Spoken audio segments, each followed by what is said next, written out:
lancé. Donc, à nouveau, bonjour à toutes et à tous. Je me présente très rapidement en tant que modérateur, j'allais dire, de cet atelier qui n'est pas le mien, mais qui est bien celui de Jean-Charles Caillé, ici présent, que je remercie une première fois. Donc, je suis Simon Tonnery, je suis un collègue enseignant de SVT dans l'académie de Poitiers, et j'ai donc le grand plaisir de faire l'accueil logistique de Jean-Charles Caillé, qui, qui va prendre le soin de se présenter à lui en détail et qui donne un atelier aujourd'hui qui sera redonné, mais jamais exactement pareil, demain à 14 heures. Donc, merci à vous toutes et tous d'être présents et merci Jean-Charles d'être ici avec nous. Je te laisse la parole.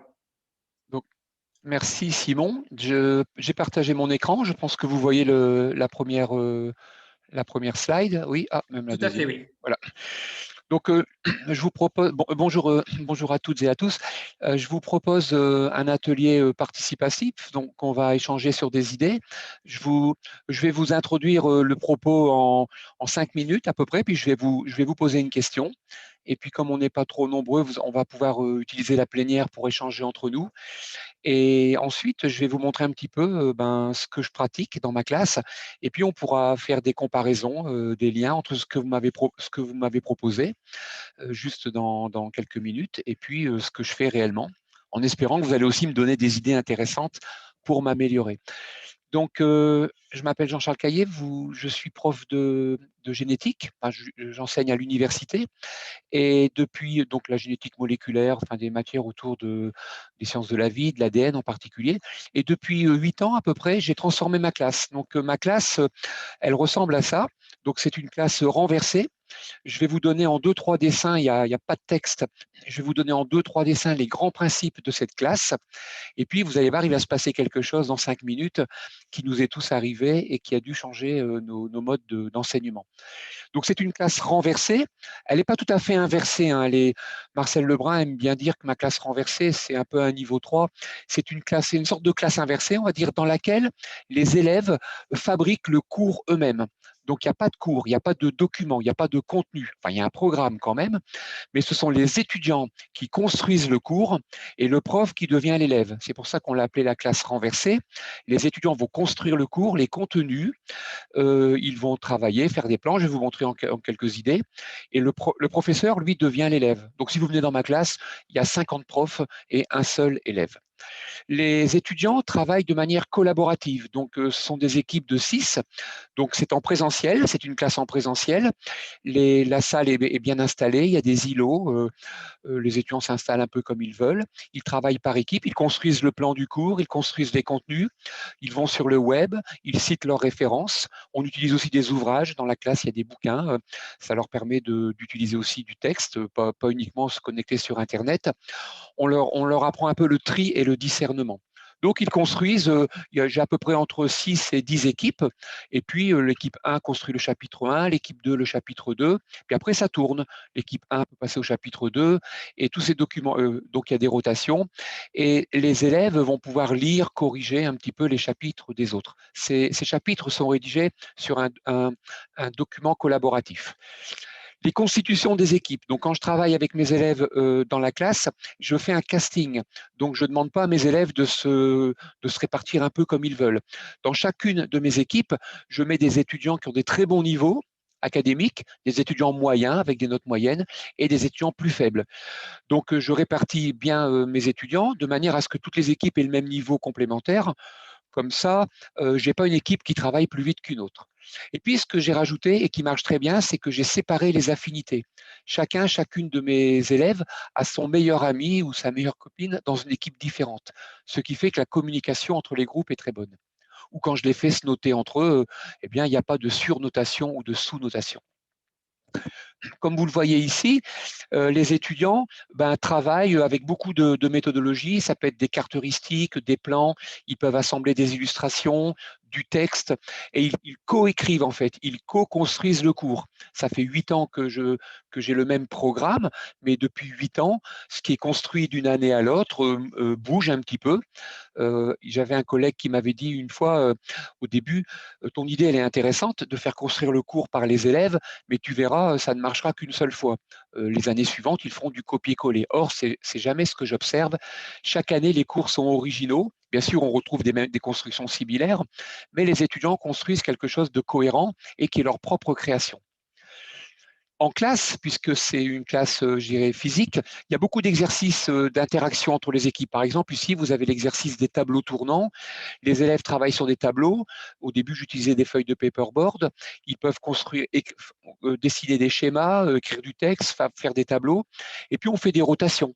Par exemple, l'équipe 1 travaille sur un schéma et ensuite va compléter le schéma de l'équipe 2 et ainsi de suite.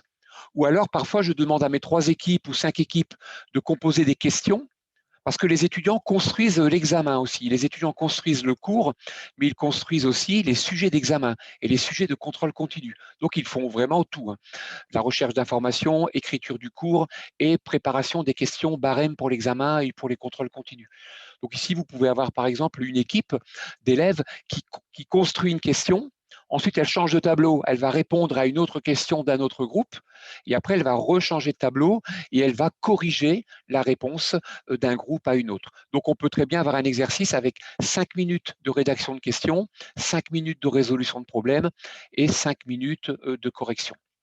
Voilà, et là, comme je vous l'ai dit juste avant, les élèves construisent des sujets, et puis le prof, il a des devoirs. Donc moi, par exemple, quand je rentre chez moi, je n'ai plus de copies à corriger, par contre, j'ai des devoirs à faire. Je fais mes devoirs, et en fonction des réponses que je donne aux élèves, eh bien, ils peuvent voir si moi, le seul élève de la classe, j'ai compris ou pas compris ce qu'ils essayent de m'enseigner.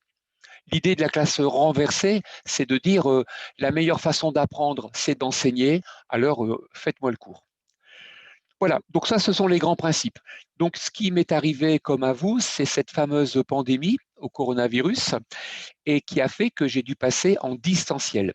Donc, à cause de ce confinement, eh bien voilà ce qui s'est passé. J'ai dû passer d'un mode de classe collaborative en présentiel à un mode en distanciel, au départ très confiné, et puis cette année, un confinement un peu plus large, enfin moins large, pardon, un peu plus souple. Donc, la question que je vous pose, et je vais vous laisser 5 minutes, mais on va pouvoir échanger. Vous pouvez vous prendre un temps de 1 ou 2 minutes pour noter vos idées. La question que je vais vous poser, on va échanger un peu vos retours.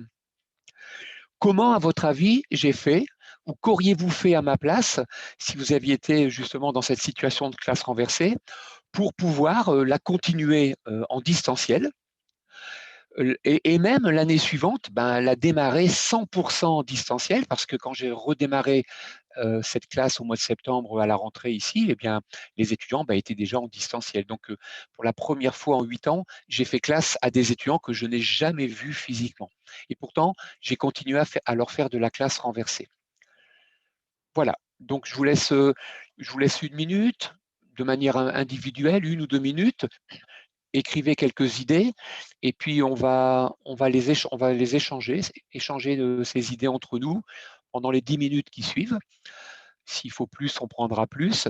Et ensuite, je vous montrerai un peu ce que j'ai fait et puis on pourra croiser. Peut-être que j'ai fait des choses que vous allez me proposer, peut-être que vous allez me proposer des idées que je n'ai pas eues en tête. Donc j'ai de quoi noter aussi pour prendre de la matière. Voilà, donc allez-y, prenez bien 7 minutes. Un petit silence dans le film, j'essaye de le combler un peu. Moi, Qu'auriez-vous fait Oui, moi, je précise que je joue aussi. Donc, oui, Simon, bien il n'y a, sûr. a pas de raison, j'en Non, profite, je suis en non. place, donc je Et vais en fait, réfléchir. ouais. Donc Simon, je t'invite, j'avais pensé juste avant, puis j'ai oublié de jouer aussi, et je vais te donner un travail supplémentaire, mais c'est celui que tu m'avais proposé au départ.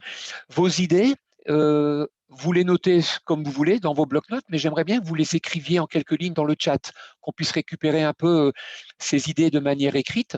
Comme ça, si en 10 minutes, on n'a pas le temps de les balayer toutes, Simon, lui, il aura l'œil aiguisé et pourra peut-être repérer que 3 ou 4 de vos remarques se rejoignent et il se fera votre porte-parole aussi. Donc, il apportera ses propres idées, mais aussi celles qu'il repère dans le chat. Donc, n'hésitez pas à utiliser la discussion.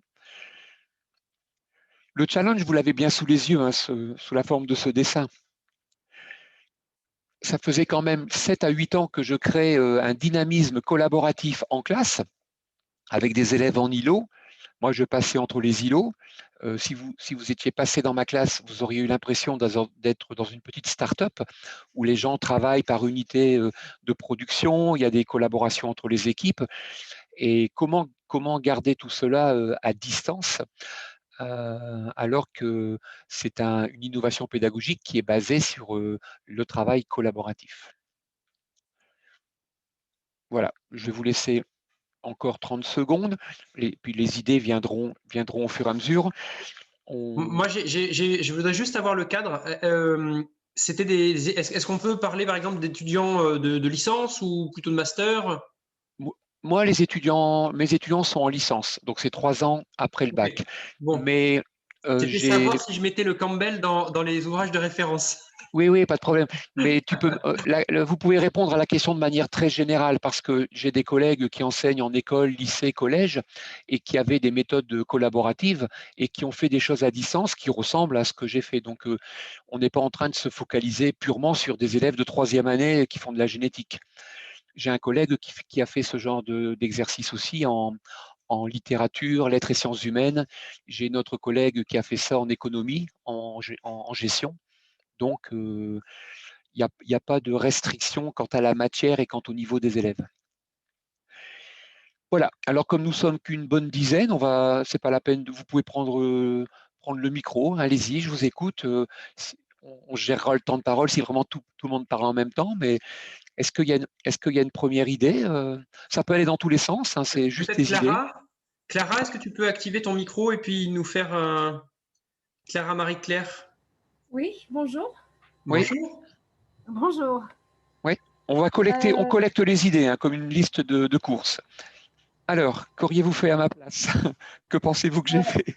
Déjà, donc vous avez parlé d'élèves que vous ne connaissiez pas ou que vous n'aviez pas vu Ouais. au départ, étant donné que vous avez commencé tout de suite à distance. Ouais. Donc, quand on ne connaît pas les élèves, déjà, on leur explique notre méthode ou la méthode qui va être… pardon, je m'excuse, j'ai une erreur. Là, je suis en train de voir, c'est classe renversée au lieu de classe reversée. C'est pas grave.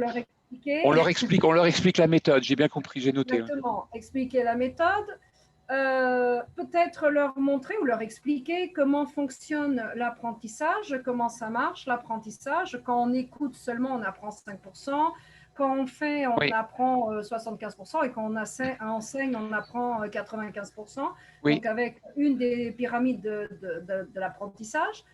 Insérer des activités de connaissance de soi et des autres avant de passer au contenu pour mettre les élèves à l'aise, pour qu'ils se connaissent un peu mieux entre eux, parce que peut-être qu'il y en a aussi des nouveaux dans la classe, et pas seulement nouveaux pour nous les profs, mais c'est nouveau aussi pour les élèves. Donc, des activités de connaissance de soi et de connaissance entre eux et de connaissance par rapport à nous avec des jeux. Les élèves aiment beaucoup le ludique, donc les jeux vont déjà les mettre un petit peu à l'aise. J'ai noté 3 choses importantes. Bien leur expliquer la méthode au préalable, avoir des activités pour qu'ils apprennent à mieux se connaître, et puis j'ai noté le côté ludification, les gamifications, les jeux. Ok, je note les idées, on va rebondir dessus. Après, vous pouvez réintervenir, hein, à moins que vous ayez une 4e idée qui était… Sinon, vous pouvez réintervenir juste après. On continue à faire le tour des idées pour compléter les 3 premières. Oui, moi je peux peut-être intervenir, François. Oui. Donc, activité brise-glace systématiquement pour faire un petit peu monter l'ambiance et les connaissances. Et puis, au hasard, créer des groupes, des compositions de groupes leur demander de passer d'un canal à l'autre sur une plateforme de type Teams ou Zoom et sur chaque canal de pouvoir intervenir sur un tableau blanc interactif où ils ajouteraient leur composition progressivement. Quand vous dites, pardon, quand vous dites créer des compositions de groupe, ça veut dire des compositions de groupe comme je le faisais en présentiel ou des compositions de groupe différents? Remplacer le tableau où il passe d'un tableau à l'autre par des canaux. Dans chacun de ces canaux, il y a un tableau blanc à compléter, qui peuvent compléter facilement et au fur et à mesure d'un timing défini par le professeur, ça peut être d'un cours à l'autre, toutes les demi-heures, etc., de compléter les productions des autres, ce qui permettrait de rejoindre l'objectif de co-construction que vous avez proposé. Voilà. Oui, tout à fait, j'ai noté. Donc, j'ai noté brise-glace, créer des compositions de groupe, pourquoi se priver de le faire à distance si on peut le faire en présentiel, et des méthodes comme les tableaux tournants, les adapter à distance, peut-être avec des tableaux, des slides à compléter, quels que soient les outils. Ça peut être, il y a plein d'outils sur Internet collaboratifs où on leur demande de compléter les travaux d'autres équipes. Oui, très bien. Fabienne, peut-être, a fait plusieurs commentaires. Est-ce que Fabienne, tu peux activer ton micro? Alors, Alexandra, j'en profite pour saluer les nouvelles et nouveaux qui se sont connectés. Alexandra, pour l'instant, l'image est fixe. Il y a une petite activité qui est en cours. On vous laisse écouter et puis prendre le train en marche. Fabienne, à toi. D'accord. Alors, je sais pas trop. C'est sûr que le travail collaboratif est un peu plus compliqué en distanciel. Oui. Mais je ne pense pas qu'il soit impossible. On a vu qu'il y avait des outils numériques qui permettaient de le faire aujourd'hui, donc soit comme les sous-salles qu'on est là en train de faire et de mettre les élèves là. Sur l'idée que proposait Florence tout à l'heure de construire des groupes, ça peut être aussi intéressant de modifier ces groupes. C'est-à-dire qu'au départ, on a des groupes qui travailleraient sur certains aspects des cours et qui deviendraient donc un peu experts dans ça, puis un partage de ça avec d'autres. C'est une possibilité, hein, c'est une dose de complexité. Hein. En fait, c'est pas une possibilité, ce que vous venez de dire maintenant. C'était une de mes meilleures trouvailles. C'est ce qui a marché le mieux. Donc, il y a des choses qui n'ont pas marché. On va échanger. Hein. Je vais vous montrer des choses qui n'ont pas fonctionné à distance. Mais ce qui a explosé, qui a super bien marché, c'est l'idée que vous venez la dernière idée que vous venez d'énoncer. Celle-là, elle a tellement bien marché à distance que je vais même la réutiliser en présentiel. Donc, alors, je ne l'ai jamais faite à distance, mais je l'ai faite en présentiel et ça marche super bien. Vraiment, c'est vraiment super cool. Ouais. Après, pour le blocage, si on veut rester sur du collaboratif, c'est des documents. Alors ça, des documents collaboratifs. Alors, il y a du bien et du mal dedans. Hein, donc, c'est un peu… il faut tester, il faut trouver, mais qui construisent quelque chose en partageant ensemble. OK, très bien. On continue. Moi, j'avais deux idées, mais il y en a une que je reprends et qui a été énoncée plusieurs fois, c'est de continuer à utiliser des outils collaboratifs, mais pour la rédaction collaborative. Mais la deuxième idée à distance, c'était de constituer une bibliothèque partagée, parce que tous les élèves, tous les étudiants n'ont pas acheté les mêmes ouvrages de référence. Et donc, on pourrait constituer une bibliothèque en disant, ben voilà, monsieur l'étudiant X dispose du Campbell, qui est un ouvrage de référence, mademoiselle Y en possède un autre, et avoir des référents que l'on pourrait solliciter en disant, mais j'ai besoin de telle partie ou j'ai besoin de tel doc, etc. Et que ce soit quelque chose, un maillage, et qu'en fait, les élèves représentent des serveurs de Wikipédia qu'on peut aller consulter à la demande, mais sur une méthode un peu artisanale quelque part. Ouais, merci Simon, ça c'est une excellente idée, comme la précédente, sauf que celle-là je ne l'ai jamais testée, et donc je vais la tester. Là tu viens de me donner une idée intéressante dont je me dis que ça pourrait être une amélioration vraiment bénéfique pour les élèves. OK, on continue. Alors justement, Fabienne qui vient de prendre la parole rajoute quelque chose, une couche supplémentaire en disant où construire un ou des Wikipédia par les élèves. Oui, donc, très bien. Voilà. Oui, des wikis par les élèves. J'ai un collègue qui s'appelle Antoine Tally, qui enseigne la génétique comme moi à Paris, avec des élèves de première année. Et lui, c'est exactement ce qu'il fait. Il fait ça depuis 6-7 ans. Son cours de génétique, c'est un cours inversé. Donc, ce n'est pas de la classe renversée, c'est inversé. Donc, il y a vraiment des documents déjà qui sont distribués, il y a des ouvrages, mais il leur demande de construire un Wikipédia. Sauf que lui, il a ses élèves pendant 2 ans. Alors que moi, mes élèves, je ne les ai que pendant 13 à 14 séances. C'est-à-dire que je les ai seulement pendant un semestre. Je les ai jamais vus avant et je les revois plus jamais après. Donc, on ne peut pas toujours faire les mêmes choses quand on a les élèves toute l'année ou quand on a les élèves seulement sur un semestre. J'ai oublié de vous dire, mais peut-être que ça peut vous donner des idées au fur et à mesure. La difficulté que j'ai eue à passer à distance, ça n'a pas été que le cours, hein, ça a été aussi les évaluations. Et donc, comment j'ai continué à noter mes élèves et à les amener à un examen, tout ça à distance. Donc, après, si les idées ne vous viennent pas tout de suite… Il y a une idée de Caroline qui dit, qui propose d'impliquer les anciens élèves. Pourquoi ne pas demander aux anciens élèves de faire des capsules? Alors, voilà ce qu'elle a écrit. Je complète à partir des éléments que j'ai en tête moi, mais peut-être que Caroline pourrait compléter. Caroline, est-ce que tu veux activer ton micro? Ça y est, vous m'entendez bien? Oui, très bien. Oui. Donc oui, l'idée, pourquoi pas, c'est de pousser la méthode à fond, c'est que les étudiants ou les élèves prennent tout ça en main et au lieu que ce soit le professeur, l'enseignant qui explique la méthode, pourquoi pas demander à des anciens de faire des capsules vidéo, quitte aussi, je sais que Jean-Charles, il aime bien ça dans ses méthodes avec 3 points positifs, 3 points négatifs. Avec une capsule en disant, ben voilà tous les bugs que vous allez rencontrer, mais voilà toute la plus-value que vous allez avoir avec telle méthode. Et donc là, ils prennent, il y a comme une transmission en fait d'une promotion à l'autre. Alors, j'ai bien noté. Moi, il se trouve que mes anciens élèves, ils disparaissent. C'est-à-dire qu'après la L3, en Master 1, je ne les vois plus. Ils partent dans d'autres masters et en fait, les seuls anciens élèves que j'ai chaque année, c'est les redoublants. Je les ai. Et donc, c'est pas toujours… Bon, des fois, ils participent de manière un peu différente, mais je note dans l'idée, parce que c'est le yes but, hein, c'est oui, elle est bien votre idée, mais c'est pas possible parce que mes étudiants sont partis. Mais dans l'idée, je retiens l'idée de faire intervenir des élèves de niveaux différents. Donc, je pourrais très bien imaginer d'avoir des élèves de master ou de licence qui n'ont pas forcément fait de la classe renversée et de créer des connexions. J'ai des collègues qui font des innovations pédagogiques hyper intéressantes en créant des connexions entre des élèves de classes de niveaux différents. Et sinon, il y avait une autre idée, c'était là, je triche un peu, hein, je suis largement inspirée de l'atelier d'hier avec Simon, Claire, Michael et ça serait pourquoi pas rajouter un atelier Koh-Lanta au ping-pong, au tableau tournant, karaoké, parce que là, ça reprend le côté un petit peu ludification, gamification, avec des contraintes qui peuvent tomber. Alors, vous allez voir, hein, j'utilise les contraintes aussi. Bon, évidemment, il n'y a pas un conseil à la fin qui les élimine, mais il y a quand même des petits exercices de type ludification qui les intéressent. Alors, je vous propose peut-être de continuer à interagir et à me proposer vos idées par écrit. Donc, comme ça, Simon, là, je vais vous montrer un peu ce que j'ai fait. Vous allez voir qu'il y a des croisements, hein. Juste avant de passer à la slide suivante, je vais réagir de manière très courte sur certaines de vos idées en vous disant je les ai faites, pas faites ou pas. Vous verrez ce qui va se passer.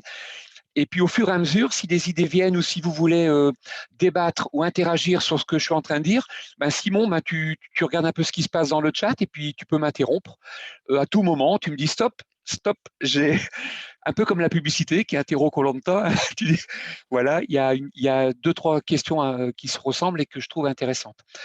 Alors, vous m'avez proposé leur expliquer la méthode. Ça, je le fais tout le temps. C'est-à-dire que ne jamais s'embarquer dans une innovation pédagogique si vous n'expliquez pas aux élèves pourquoi vous le faites. Donc, leur expliquer la méthode, je le faisais en présentiel, et là, je l'ai fait à distance. Donc, c'est pas tellement le côté distanciel, présentiel. Je leur explique toujours pourquoi je les emmène dans cette pédagogie. Ensuite, les jeux, vous allez voir, les brise-glaces aussi. Je démarre jamais un cours à froid. Donc, tous mes cours en présentiel comme en distanciel commencent par des petites questions, une mise en situation, voilà, un petit challenge. Je l'ai dit juste avant, la composition des groupes. J'ai gardé, je vais vous le montrer après, j'ai changé un peu les groupes pour certains exercices. Vous m'avez dit aussi le travail collaboratif à distance ne doit pas être impossible. En fait, non seulement je pense qu'il n'est pas impossible, mais faire travailler des élèves en collaboratif, ça fait partie de l'un des meilleurs moyens pour les rendre, je dirais, présents à distance. C'est-à-dire que si vous voulez intéresser des élèves à distance, le collaboratif, c'est un auxiliaire, une aide, quelque chose, une super bonne idée. Donc, je vous encourage, quelles que soient vos méthodes, à faire collaborer vos élèves par 2, par 3 ou par 4 à distance. Alors, la première chose que j'ai repérée, et je pense que c'est aussi votre cas, enfin j'imagine que si vous avez fait de la continuité pédagogique, c'était la gestion du temps. Il m'a été impossible de gérer à distance le temps de la même manière en distanciel et en présentiel. En présentiel, je faisais des cours de 2 heures, donc en présentiel des cours de 2 heures sans pause, mais les élèves pouvaient rentrer et sortir de la salle, un peu comme ils le veulent. Et je démarrais toujours par 10 minutes de brise-glace ou d'exercices, je dirais, interactifs. Mais tous mes brise-glace sont des exercices qui servent au cours. Hein. Ce n'est pas un brise-glace juste pour se détendre. Quand je propose des brise-glace, par exemple, des QCM inversés, des quiz interactifs, des tableaux tournants, eh bien, tous ces brise-glace produisent de la matière qui sert au cours. Ensuite, pendant le cours, les élèves sont en équipe, ils sont autonomes, ils travaillent seuls en équipe et moi, je passe d'un groupe à l'autre. Là, c'était possible de le faire avec Zoom. Cette année, j'ai utilisé Zoom. L'année dernière, j'avais utilisé Big Blue Bottom, j'ai utilisé Teams. Donc, j'ai utilisé, je peux même vous dire que depuis le mois de mars de l'année d'avant, j'ai utilisé 14 plateformes différentes. Alors qu'il y a 1 an et demi, je ne savais même pas en utiliser une seule. Voilà. Donc, les élèves, un travail en équipe. Il y a quelques plénières très courtes. Donc, soit ils travaillent en équipe, ou soit je les réunis autour de moi, ou dans une salle plénière quand c'est en écran. Et là, je vais vous montrer un petit peu comment je travaille. J'ai un petit film très, très court de à peine 1 minute qui va vous illustrer ma méthode. Et puis, le découpage. Donc, en présentiel, vous pouvez faire des séquences de 30 minutes, 40 minutes. En distanciel, il faut vraiment les faire changer d'activité 10 minutes, 15 minutes. Plus vous découpez votre séance et plus ils sont attentifs. Les groupes, et là j'ai fait exactement ce que l'une d'entre vous m'a proposé, j'ai gardé les mêmes groupes, donc j'ai gardé les mêmes équipes pour construire les chapitres.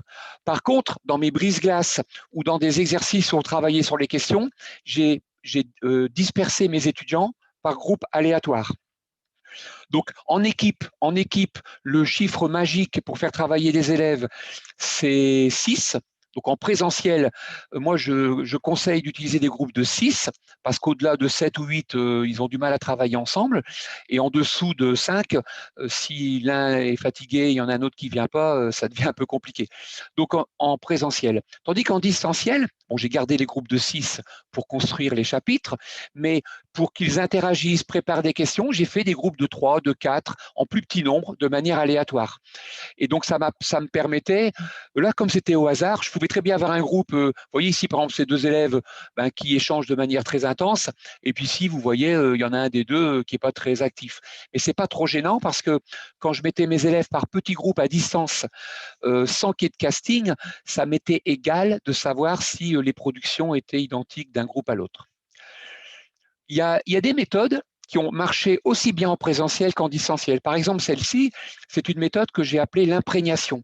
J'ai appelé ça l'imprégnation parce que je vais imprégner le cerveau de mes élèves avec une question avant d'attaquer le chapitre. Par exemple, si je dois expliquer à mes étudiants comment fonctionne une enzyme, donc vous imaginez, il y a une enzyme, par exemple l'ADN polymérase, voilà, c'est une enzyme.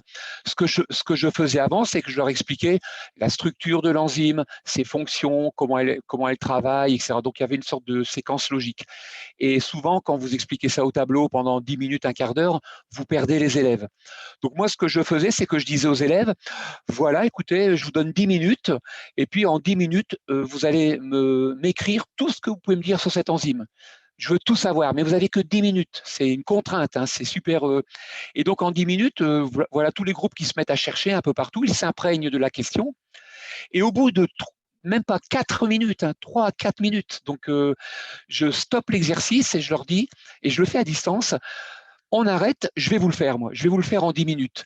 Et donc, en 10 minutes, je leur fais l'explication de manière bien compacte, mais comme leur cerveau a été imprégné de la question, eh bien, je peux vous dire qu'ils sont hyper attentifs pendant les 10 à 15 minutes, aussi bien en distanciel qu'en présentiel, parce que j'ai préparé leur cerveau et ils se sont mis dans le sujet avant que je ne le présente.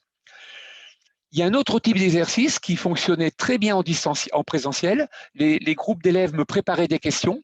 Donc, les élèves préparent des questions et moi, je leur réponds, puisqu'ils font le cours. Et ça a super bien marché en distanciel parce que j'ai utilisé un forum et du chat. Donc, j'ai utilisé la plateforme Moodle et donc, les élèves devaient poser des questions. Mais pour les motiver à poser des questions, je notais le niveau de la question, la pertinence de la question. Donc, cette année, j'ai eu 64 élèves dans ma classe. D'habitude, j'en ai une cinquantaine. Eh bien, je devais recevoir, ils avaient 2 jours pour m'envoyer 64 questions, une par élève. Quelquefois, je leur demandais des questions par équipe. Donc, quand j'avais 12 équipes, je voulais 12 questions. Et la règle du jeu, c'était la suivante. Il était absolument interdit de me poser une question qui avait déjà été posée par un autre élève ou une autre équipe. Ce qui fait que les élèves qui travaillent le plus vite ont de la liberté et les élèves qui travaillent moins vite ou qui procrastinent, on va dire, ben ceux-là, ils devaient lire toutes les questions pour être sûr de ne pas faire un doublon. Et ensuite, sur ces questions-là, eh bien, on crée des votes. Donc, j'ai mis à distance des votes pondérés. Ça, par contre, je ne le faisais pas en présentiel. En présentiel, je ne faisais pas voter mes étudiants sur les questions, mais en distanciel, je crée un questionnaire et je leur disais, voilà, pour le cours de demain matin ou le cours d'après-demain, sur laquelle de ces questions ou lequel de ces chapitres vous voulez qu'on fasse un focus. Et donc, ils votaient. Et obligatoirement, le lendemain ou le surlendemain, l'essentiel de mon cours, ou bien l'essentiel, au moins un tiers du cours, était focalisé sur des sujets qu'ils avaient choisis, d'où leur intérêt à suivre la méthode et leur intérêt à suivre les sujets. Alors, dans ma classe renversée, quand je suis en présentiel, j'alterne des séquences où les élèves travaillent en groupe et puis des petites séquences de cours magistral. Donc, je leur fais du cours magistral quand même. Là, je reprends ma posture de prof normal, mais pas longtemps. Hein. Ça dure un quart d'heure, jamais plus de 20 minutes, un quart d'heure. Et là, je peux leur faire un cours d'un quart d'heure. Et voilà ce que j'ai fait à distance, parce que c'est très difficile de faire un cours à distance magistral. Donc, j'ai utilisé, alors je ne sais pas si vous le voyez, je pense que vous me voyez. Si vous ne me voyez pas, ben, il va falloir m'imaginer. Regardez, voilà, j'ai utilisé une petite webcam très simple, qui coûte très peu cher et qui se fixe à l'ordinateur juste par une clé USB. Donc, il n'y a pas de logiciel. C'est super facile. Et donc, j'ai pris un bloc-notes et un stylo. Donc, je vais vous montrer. Voilà.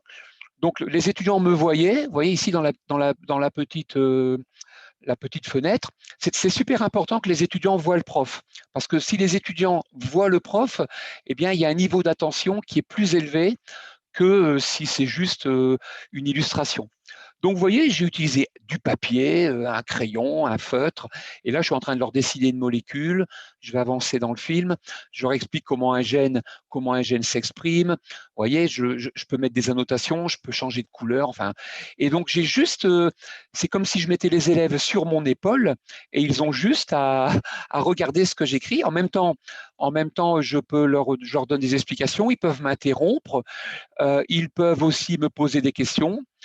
Vous le voyez ici, par exemple, à un moment donné, pour expliquer comment les gènes sont exprimés, je peux même surligner avec des marqueurs, voilà, des crayons, papier, vraiment le minimum de matériel. Et depuis cette année seulement, j'ai transformé ce papier, j'utilise une tablette. Donc maintenant, j'utilise une tablette et tout ce que je suis en train de faire, donc vous le voyez ici, même des fois la feuille bouge, tout ce que je suis en train de faire, eh bien, c'est enregistré. Donc, j'enregistre la séquence et les élèves, une fois rentrés chez eux, eh bien, ils peuvent écouter 15 minutes, 10 minutes. Donc, mes enregistrements sont très courts. Hein, c'est des enregistrements de 10 minutes, 15 minutes. Ça leur permet chez eux de réécouter une partie du cours qui a été fait en direct. Alors, les élèves qui ont séché le cours ou qui n'ont pas pu venir en classe ont aussi accès à ces petites vidéos. Mais je peux vous dire que pour eux, c'est plus compliqué parce qu'ils doivent visionner l'ensemble. Alors que les élèves qui ont participé au cours en direct, eh bien, ça leur fait un complément par rapport à leurs notes. Et ça, dans les évaluations que j'ai faites avec eux, c'est l'une des choses qui leur a le plus plu. C'est-à-dire que si je mettais le top 1, 2 ou 3 de leur satisfaction à distance, le fait de faire des petites séquences en direct avec le crayon, ça les a vraiment motivés. Et d'ailleurs, il y a même 2 élèves qui m'ont dit Vous savez, quand vous écrivez avec votre caméra et votre crayon sur un bout de papier, on est plus attentif que quand il y a un prof au tableau dans la salle de classe. Parce que quand le prof écrit au tableau, ben, on est tenté de regarder un peu à droite ou à gauche ou par la fenêtre, alors que là, on est sur votre épaule, quoi, et on entend le bruit du crayon sur la feuille. On peut vous interrompre et c'est un peu comme si je refaisais un cours particulier, alors qu'ils sont 64. Alors, à distance, j'ai gardé aussi des présentations. Les élèves peuvent faire des présentations. Ici, par exemple, c'est une présentation qui s'appelle le PowerPoint ou le schéma muet. Vous voyez, l'élève ou le prof ne parle pas, et donc on projette. Donc, par exemple, je peux leur projeter un schéma où les élèves de l'équipe 1 peuvent projeter un schéma à l'équipe 2, et une équipe doit réfléchir à 3 ou 4, qu'est-ce qu'ils comprennent de ce schéma, et puis il y en a un seul qui prend la parole et qui va dire voilà ce que nous on a compris du schéma. Ou alors, voilà les questions qui nous viennent en tête. Et c'est très intéressant parce qu'il n'y a pas besoin d'avoir une explication. Ils prennent ce qu'ils peuvent, ils réfléchissent, il y a un débat et ensuite il y a un retour. Ensuite, charge à l'enseignant ou charge aux étudiants qui ont préparé le sujet de compléter, d'affirmer ou d'infirmer ou de confirmer des choses qui ont été dites. Ça, c'est un autre exercice qui marche très bien à distance, ça s'appelle l'éclipse. C'est que lorsque mes élèves projettent des schémas hyper complets, eh bien, on va focaliser la réflexion sur une partie du travail.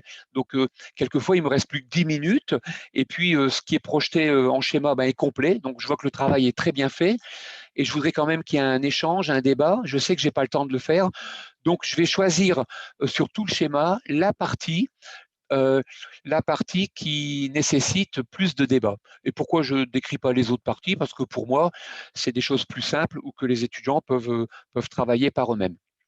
Jean-Charles, excuse-moi, avant de passer à la suite, je n'ai pas réussi à me glisser à la précédente diapo. Il y avait une question très technique concernant la webcam, enfin la petite caméra USB utilisée. Est-ce que tu pourrais nous donner la marque, tout simplement, de cette caméra? Je sais plus. Ici, c'est une marque qui s'appelle Jellycomb, mais enfin bon. Après, c'est la même chose c'est une petite webcam. C'est un collègue qui me l'a prêté, et donc je l'ai accroché avec un élastique sur un pied et ça me sert à filmer. Donc, il suffit d'acheter une webcam mobile, quoi. Donc je veux dire, ça doit se trouver un peu partout. C'est mieux que la webcam de l'écran d'ordinateur, parce que la webcam de l'écran d'ordinateur, c'est très difficile de la mettre comme ça en verticale au-dessus de la feuille. Mais j'ai pas de marque particulière. Ici, ce que je sais, c'est que c'est une marque chinoise et que ça doit coûter 20 € ou 10 €, ou même pas, peut-être 5, je ne sais pas. Donc, c'est vraiment pas du gros investissement informatique. Merci beaucoup. Kaoula voulait rebondir, je crois. Oui. On t'écoute, Kaoula. Kaoula? Oui, vous m'entendez? Oui. Moi, j'ai dit, j'étais en distanciel depuis novembre jusqu'à la fin. Ouais. Et moi, j'utilise un visualiseur. Ouais. Et c'était super intéressant. Je faisais comme il faisait Jean-Charles. Et puis, j'écrivais, mes élèves, ils voient, je manipulais les solides, je manipulais les figures géométriques. Et c'était très intéressant d'avoir ce genre d'équipement. Aujourd'hui, moi, j'utilise ça. Je ne sais pas si vous la voyez, je l'ai dans les mains. J'utilise une tablette avec un stylet. C'est la même chose qu'un papier et un crayon, sauf que c'est numérisé. Donc, je peux faire des schémas, des dessins. C'est comme un tableau, mais à la fin, c'est enregistré et je peux le renvoyer par mail. Donc, quand j'ai terminé mes cours, sur la plateforme Moodle, les étudiants, ils ont accès à leur propre production, mais ils peuvent voir, par exemple, les 15 minutes d'explication que j'ai faites avec la caméra, et ils peuvent récupérer mes schémas. Donc, il y a des élèves qui préfèrent récupérer des schémas, d'autres écouter le cours. Ils sont libres. Et en plus, comme ils construisent le cours eux-mêmes, rappelez-vous, c'est eux qui font le cours, ils vont utiliser ces moments d'explication pour les intégrer dans le cours. C'est un peu comme si moi j'étais leur meilleur élève, que j'ai super bien répondu à leurs questions. Alors, ils vont utiliser ma production pour la mettre à un moment du cours où ça correspond. Donc, vous voyez le schéma que j'ai dessiné tout à l'heure avec l'enzyme qui fonctionne. Bien, les étudiants qui travaillent sur cette partie du chapitre prennent ma petite vidéo de 10 minutes et la mettent dans le cours. Donc, c'est aussi un travail. Je participe aussi à la construction du cours. Ici, vous avez un exercice sous les yeux. Je vous conseille de le faire en classe. Ça marche en distanciel comme en présentiel. Et c'est aussi un jeu. Ça s'appelle « Trouver l'erreur ». Et c'est vraiment très efficace. Vous dites aux élèves, je vais vous faire une explication pendant 5 minutes ou pendant 10 minutes. Donc, je peux le faire à distance ou en présentiel. Mais pendant mon explication, je vais introduire une erreur ou je vais introduire 2 erreurs. Et vous n'aurez pas la correction. Je ne vous donne pas la réponse. Charge à vous, par équipe, de chercher et de le retrouver. Et donc, ça les perturbe. Vous savez, quand vous faites de l'innovation pédagogique, vous perturbez souvent les bons élèves, entre guillemets. Vous perturbez pas les autres. Vous perturbez ceux qui ont l'habitude d'écrire, de copier, de retenir, d'apprendre par cœur et de réciter. Donc, mes élèves, enfin les bons élèves, ceux qui ont des bonnes notes, hein, parce qu'ils sont tous bons, les élèves, mais ceux qui sont adaptés au système académique. Et eux, quand vous dites à un élève qui a 18 sur 20 et qui est major de promo, dans le cours, il y a des erreurs, mais tu dois les trouver par toi-même, ça ne lui plaît pas trop, quoi. Alors que les autres, eh bien, ils trouvent ça intéressant et ils essayent de relever le challenge. Évidemment, je ne mets pas non plus des erreurs, je dirais, sournoises, impossibles à trouver.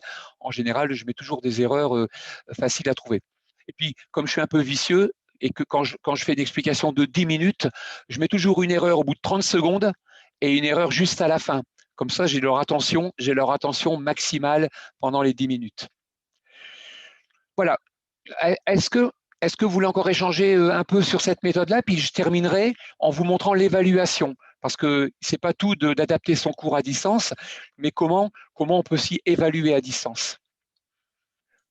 Passons, si tu veux bien, sur l'évaluation. Oui, d'accord. On aura une vision globale, on posera peut-être très bien. Quand on aura tout le processus. Voilà, donc j'en ai pour quelques minutes. Je vais vous le montrer de manière assez rapide. L'évaluation, moi j'ai arrêté la note sur 20. Je ne fais plus de note sur 20 en présentiel comme en distanciel. Je remplace ça par des scores. Donc les élèves sont payés avec des points. Vous voyez ici, par exemple, vous avez les noms de mes élèves et puis il y a des colonnes. Et dans chaque colonne, ça correspond à des exercices. Donc ils capitalisent des points. Donc par exemple, ils sont venus en classe, ils ont répondu à un sondage, ils ont rendu un travail, un exercice, ils ont créé une question. Et ils ont des points collectifs et des points individuels. Quand c'est des points collectifs, il y a beaucoup de points. Donc, quand c'est un travail d'équipe, je mets beaucoup de points à tout le monde.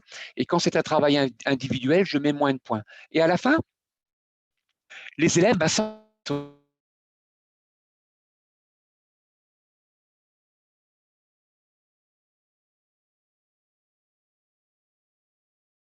65 étudiants, 64 plus exactement, mais 12 équipes.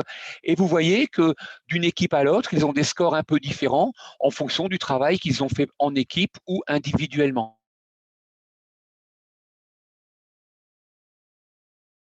Beaucoup plus que des notes individuelles, c'est-à-dire que quand je donne 30 points à tout le monde, avant je donnais 18 sur 20 ou 15 sur 20 à tout le monde, comment je repère les élèves qui ont profité du groupe pour avoir une bonne note et comment aussi je peux valoriser les élèves qui ont un peu plus travaillé que les autres? Eh bien, en présentiel, j'avais une méthode qui s'appelle le 180 degrés. Là, je n'ai pas le temps de vous l'expliquer, mais je peux vous l'envoyer. Elle est dans mes ouvrages, elle est sur Internet. J'ai une méthode qui permet de détecter les passagers clandestins. Enfin, je le dis avec beaucoup de bienveillance. Ceux qui profitent du groupe alors qu'ils ne contribuent pas au groupe. Et cette méthode, le 180 degrés, ne fonctionne pas à distance. Et donc, à distance, j'ai utilisé une autre méthode qui est le vote pondéré. Donc là, je n'ai pas le temps de le faire dans le détail, mais j'ai dû changer ma méthode de détection des élèves moins contributifs. Et vous voyez, par contre, ce que j'ai gardé, c'est ça. Je compare, donc ça, je le fais aussi bien en distanciel qu'en présentiel. Je compare les scores des élèves, donc vous voyez les scores des élèves, à leur auto-évaluation et leur évaluation en équipe. Ici, vous voyez par exemple, dans cette équipe, les élèves ont presque tous la même note, ici aussi. Ça veut dire qu'ils sont tous d'accord pour dire qu'ils contribuent tous au travail d'équipe. Alors qu'ici, par exemple, vous voyez que dans cette équipe ou dans cette équipe, il y a des élèves qui contribuent plus que d'autres. En général, ce que j'observe avec mes scores, ça match à 95% avec le test. Donc, je n'ai pas beaucoup de surprises. D'ailleurs, vous, si vous êtes attentif avec vos élèves en classe, vous repérez très vite les passagers clandestins dans un travail de groupe. Mais cette méthode, elle est intéressante parce que regardez, par exemple, l'élève qui est le plus à droite. Vous voyez qu'il a une note qui est plutôt bonne. Donc, dans le groupe ici, pour moi, c'est un étudiant qui travaille autant que les autres. Par contre, ici, il y a un gros delta. Vous voyez bien qu'il a été évalué par les autres comme quelqu'un ne contribuant pas. Donc, j'ai 4 ou 5 passagers clandestins chaque année. Et là, je règle mes comptes avec eux en direct. Donc, c'est encore une autre explication. Voilà. Pour terminer, c'est l'examen. L'examen, habituellement, il est dans une salle de classe, sur papier ou numérique. Les élèves sont surveillés. Et là, c'était compliqué parce que j'ai dû faire un examen entièrement à distance. Alors, comment vérifier des connaissances d'élèves entièrement à distance alors qu'ils sont connectés, ils ont leurs cours et donc j'ai créé un examen qui est un examen qui empêche de tricher. En fait, c'est un examen qui empêche de tricher parce qu'il ne donne pas le temps de tricher. Donc c'est un examen qui dure 2 heures. Il dure 2 heures. Les élèves sont connectés sur Internet. Ils ont leurs cours, donc ils peuvent faire appel à un ami s'ils veulent, comme on fait dans les jeux. Seulement, ils n'ont pas le temps. Pourquoi? Parce qu'en 2 heures, ils doivent répondre à 4 questions. À 4 questions. Ils n'ont que 20 minutes par question. Et les questions, ils les découvrent avec un tableau qui est projeté au hasard. Donc, je leur projette ce tableau. Donc, ce que vous avez sous les yeux, c'est exactement le tableau que j'ai projeté cette année. Donc, l'étudiant, il a 1 minute, même pas, il a 30 secondes pour repérer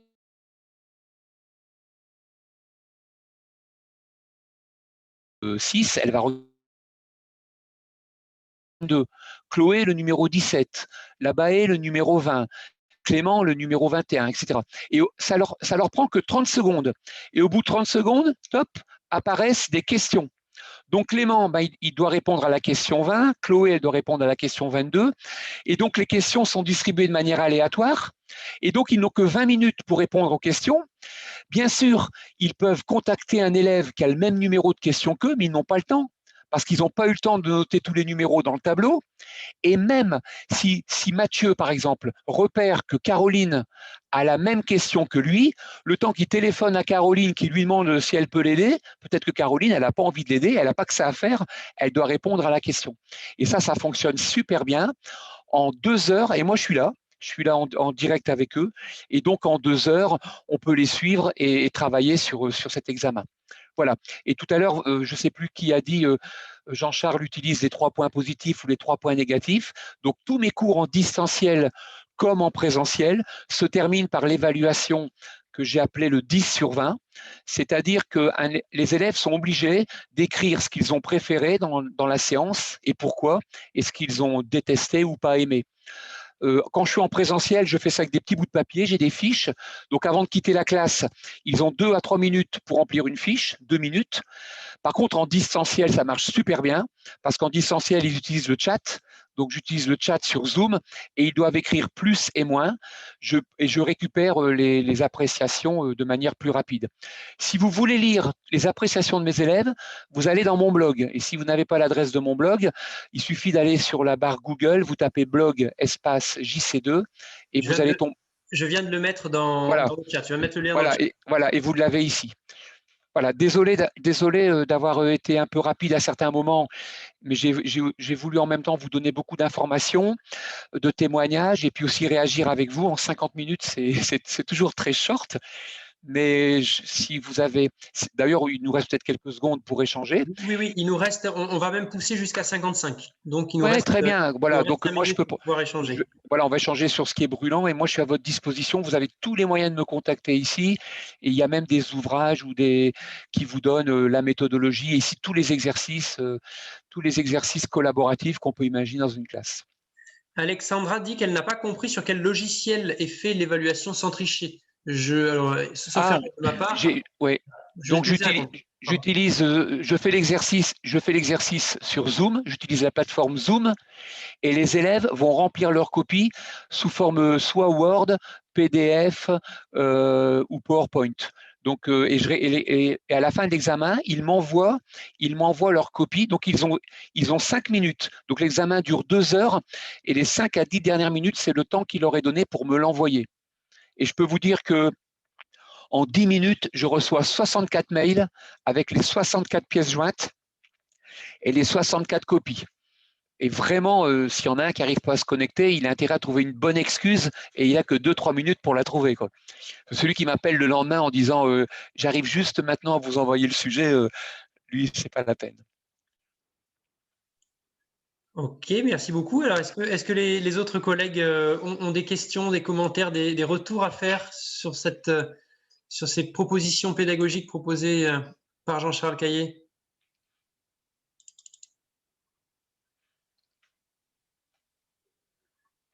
Peut-être qu'il y en a qui parlent avec le micro fermé ou bien d'autres qui préfèrent écrire, comme vous voulez. C'est toujours la première question micro ouverte qui est la plus difficile. Oui. Moi, j'en ai des questions, mais je ne voudrais pas monopoliser la parole, donc j'attends encore un peu. Ce que je partage avec vous, c'est des inspirations, c'est-à-dire qu'il ne faut pas imaginer de faire la même chose que moi et de renverser toute votre classe de la même manière. Par contre, à un moment donné, dans votre propre méthode, si vous voulez créer un peu quelque chose de renversé, de différent, ben vous pouvez vous inspirer de tous les exercices que je décris dans ces ouvrages et vous dire, tiens, ben, je vais faire mon cours à ma façon, mais à cet endroit-ci ou à ce moment-là, je vais m'inspirer de tel type d'exercice. Il ne faut vraiment pas copier-coller les méthodes pédagogiques des autres enseignants. La seule chose qu'on copie-colle, c'est le cours magistral. Moi, je voudrais revenir sur le… Alors, tu as parlé de l'évaluation par les étudiants, enfin de un retour. Moi, je voudrais revenir sur ce dialogue-là qui s'installe parce que ce n'est pas juste à un moment donné un curseur qui est placé. J'imagine qu'il y a tout au long du processus une grande attention que tu portes au retour des étudiants et en fait, quelle articulation tu fais entre ton contenu prévu et celui qui est réellement réalisé après retour des élèves. Mais ça, c'est super important. Les évaluations, il y a beaucoup d'établissements qui font l'évaluation des enseignements. Mais on attend que le semestre soit fini ou que l'année soit finie et on demande aux élèves est-ce que vous avez aimé, pas aimé, et puis on fait des histogrammes. Mais ça sert à rien du tout. Ça sert juste à remplir des enquêtes. On va dire, moi, je l'ai fait pendant plus de 20 ans, même quand j'étais doyen. Mais les élèves, ils savent très bien que l'année prochaine, ils ne sont plus là. Donc, j'ai aimé, j'ai pas aimé. Alors que là, je fais une évaluation à chaque séance. Et donc, à chaque séance, ils savent que je vais en tenir compte pour le cours suivant. Donc, ça les concerne. Alors, évidemment, je ne transforme pas tout mon cours, mais c'est de la richesse ce qui me donne. À la fin d'un cours, t'imagines, j'ai 65 élèves. Et si à la fin d'un cours, j'en ai 35 qui me disent on n'a pas eu assez de temps pour faire ça ou ce genre d'exercice, on ne comprend pas, j'arrête de le faire. Parce que j'ai quand même un retour qui est… Et ils font des propositions. Donc, c'est super… Quand on fait de l'innovation, quelle que soit l'innovation, pédagogique ou pas, on doit toujours connecter ça aux usagers, à l'usage. Et vous ne pouvez pas innover en pédagogie si vous ne tenez pas compte régulièrement de l'avis de vos élèves. C'est super important. Sinon, vous dites, j'arrête le cours magistral et je fais la classe renversée de M. Caillé parce que ça me plaît, mais ce n'est pas une innovation pédagogique, ça. Vous leur imposez un autre truc, quoi. Donc, c'est super important de tenir compte des élèves et si vous voulez qu'ils aient des retours motivés, il faut qu'ils sentent qu'au cours précédent, vous en tenez compte. Ça, c'est vraiment important. Alors, il faut une dose. Vas-y. Il faut aussi une certaine dose d'acceptabilité parce que moi, je connais des profs, il y a 95% des élèves qui vont dire vous êtes génial. Il suffit qu'il y a 5% qui leur disent vous êtes nul pour qu'ils fassent un caca nerveux parce qu'ils voudraient être géniaux à 100%. Mais ça ne veut rien dire, ça n'existe pas. En Corée du Nord, peut-être. Et même. Écoute, je propose qu'on s'arrête là parce qu'il est quasiment l'heure. Il est pour respecter à quelques secondes près pour essayer de respecter le timing déjà en retard. Donc, merci beaucoup. Rendez-vous demain pour la même thématique, mais sur un atelier qui sera différent parce qu'on t'a fait des retours et que tu seras ajusté. Moi, je ne sais pas si je me fais le porte-voix, mais je retiens de cette nouvelle présentation premièrement, une volonté d'ouverture au changement et en fait à l'amélioration possible des processus, donc un questionnement sur les processus. Et je retiens quand même quelque chose qui me semble être très important, c'est le fait d'interroger en permanence ce que l'on est en train de faire. C'est-à-dire qu'on ne reproduit pas quelque chose, on produit quelque chose dans un mouvement en perpétuel qui fait qu'on remet en question la trajectoire et chacune des étapes. Et ça, je crois que c'est important. Comme tu l'as dit, on ne peut pas recopier autre chose qu'un cours magistral ou faire une lecture. Et pour pouvoir travailler avec ce matériel humain qu'est un élève ou un étudiant ou un collectif d'élèves ou d'étudiants, on a besoin, je crois, et c'est indispensable, et c'est aussi l'ADN du CLIC, de prendre appui sur ces retours de nos élèves, mais aussi plus largement de nos collègues, puisque tu nous l'as dit dès le début, j'ai besoin de vous pour faire évoluer, je vais prendre appui sur vos idées. Marcel Lebrun, il le dit, hein, on ne doit pas faire toujours cours en face des élèves, il faut faire cours aussi à côté, au milieu d'eux, quoi. Et ça, c'est important. Et c'est pas juste à côté d'eux pour surveiller s'ils ne trichent pas, quoi. Je suis tout à fait d'accord. Alors, merci en tout cas. Je relais les remerciements qui sont dans le chat. Merci à toutes et à tous d'avoir participé à cet atelier. Et puis, rendez-vous dès 15h05 pour les prochains ateliers.